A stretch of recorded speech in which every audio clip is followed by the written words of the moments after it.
Bonjour à tous, j'espère que vous allez bien, Bezrat Hashem.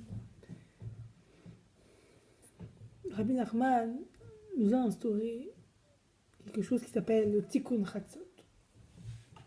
Ça veut dire la réparation de minuit. Alors pas Chatzot midi, mais minuit. Le concept, c'est le suivant.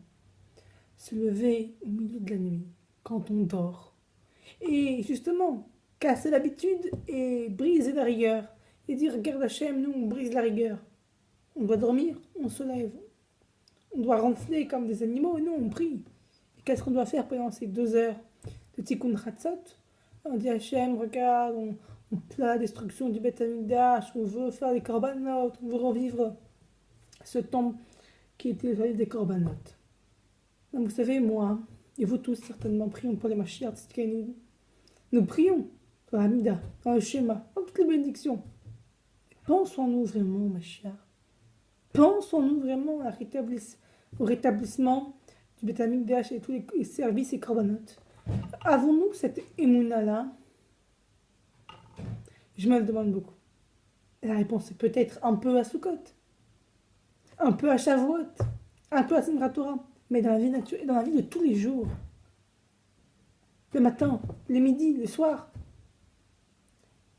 Entre la longue vague des problèmes, la longue vague du travail, la longue vague familiale, a-t-on une petite espace de penser au Mashiach, de penser au Beth Amikdash, de penser à la souffrance d'Hachem qui voit ses enfants dispersés en terre impure, en galoute? Non. Pour ça, Rabbi Nachman a instauré Tikkun Chatzot.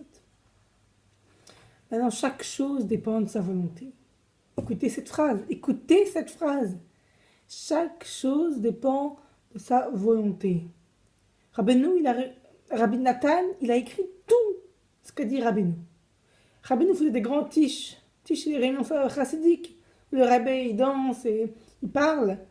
Et il les faisait pendant Yom Tov. Shabbat midi, vendredi soir.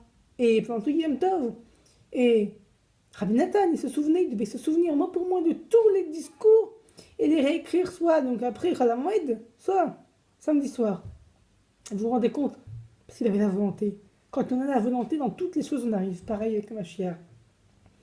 Si on a béhémet la volonté que Mashiach vienne, il viendra. Tout ne dépend uniquement que de nous, comme on le dit, la balle est dans notre camp. Vous savez, mes amis,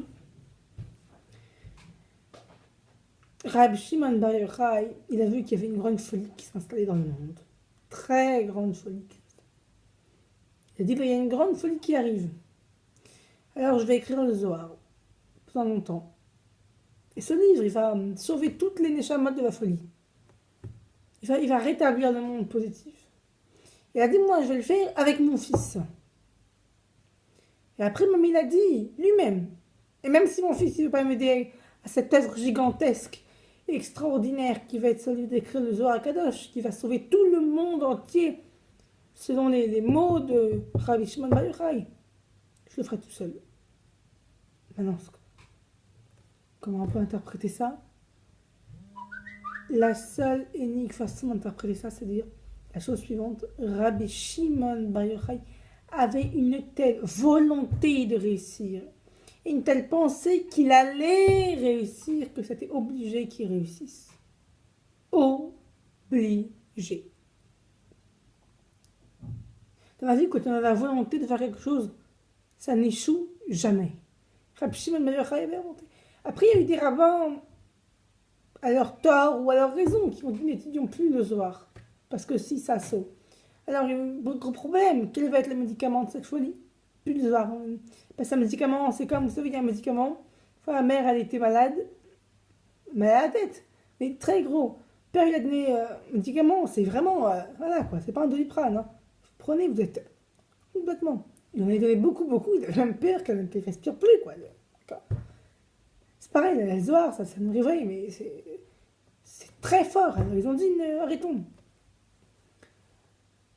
Alors, venu Rabbi Nachman de Breslev, et après le Harizal, et après Baal Shem Tov, il a écrit l'écouté Moran, l'écouté Lachos, l'écouté Tzilas, tous ces livres qui réparent de la folie du monde. Ah, puis c'est ce qui se passe en Israël. Il y a tellement une grande folie en 2015. J'ai dit, il faut jamais acheter les journaux, jamais écouter la radio. Ça fait partie, ça contribue à la folie du cerveau. Il faut s'écarter de ça tout de suite. Et puis, on a compris, donc, pour le rétablissement du Beth Amikdash, avec les korbanot, avec le but du tikkun chatzot. Et on a dit plusieurs exemples que la seule motivation, ça devait être la volonté. Et maintenant, je conclurai généralement. Parce que toute la Torah, c'est Torah Traim.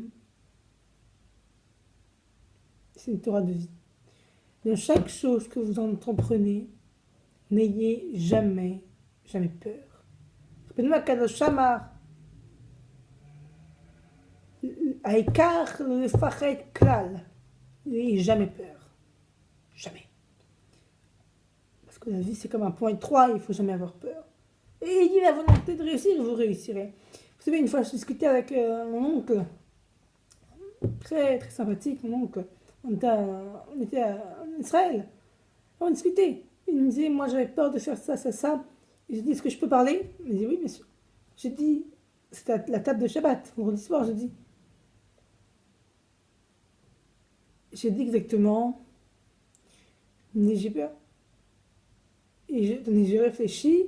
La phrase exacte que je lui ai dit, il m'a dit, j'ai peur de ça.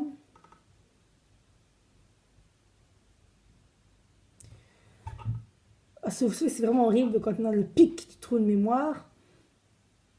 Mais j'avais peur et je lui ai dit, voilà. Je lui ai dit, il m'a dit, j'ai peur de perdre, de rater. La peur de rater, c'est très... Toujours, ils ont peur de rater, donc ils n'entreprennent pas les gens. Ils ont peur de rater. Et je lui ai dit, toutes ces peurs de rater, ça n'existe pas. C'est qu'une invention de ton cerveau, de ton imagination. C'est zéou. Je veux dire, le mal, ça n'existe pas. Le désespoir, ça n'existe pas. Toutes les idées, je ne l'avais pas dit comme ça, j'arrive pas à trouver ma phrase, mais l'idée, c'était ça. Toutes les idées négatives qui te font que tu ne peux pas, ou parce que tu ne veux pas, parce que tu n'y arrives pas à avancer, elles n'existent pas. C'est imaginé par ton imagination. Il me disait, moi j'avais peur, je ne sais plus de quoi on parlait, entreprendre, ou dans tout, même dans les shivas, ou ouvrir une grande start-up, je ne sais quoi. Je dis, mais la seule idée qui a dit stop, c'est le fruit de ton imagination. Toutes les idées qui contribuent à te dire, je ne peux pas, je n'y arriverai pas, c'est trop haut pour moi, c'est que les fruits de ton imagination. C'est un mirage, ça n'existe pas. Et si vous avez compris ce message, il faut la volonté. La volonté, dans tout. Et que le plus important, c'est de ne pas avoir peur. De toutes les manières, l'obstacle n'existe pas. C'est que pour nous faire élever de niveau en niveau. Mais le fait de se dire que je suis nul, ça n'existe pas. La défaite, ça n'existe pas, c'est un fruit. On s'imagine qu'on a une possibilité de défaite. Si on croit à 2 millions de % sur 2 millions à leur projet, je ne connais pas un investissement de quelqu'un qui l'a fait, qui était sûr à 100% qu'il a raté. Il y a toujours des échecs. Mais on peut toujours relever. Biscout à Tikkun Chatzot, et qu'on puisse avoir la volonté de avoir Mashiach, et s'attacher à avoir Mashiach. J'espère que ce cours qui est peu de temps, mais ma logique est toujours la même, un peu de temps avec un message fort, vous auriez compris que le message fort de ce Dvar, c'était de dire qu'il faut toujours avoir la volonté et de penser à ce qu'on veut. Alors on a vocation que Mashiach vienne. Alors il ne faut pas le dire une fois dans la tefila, il faut le penser. Il faut en être sûr, certain. Je suis certain, c'est une bonne idée qui est Mashiach. Et il y aura Mashiach. Allez, bisous Hachem, passez une bonne soirée.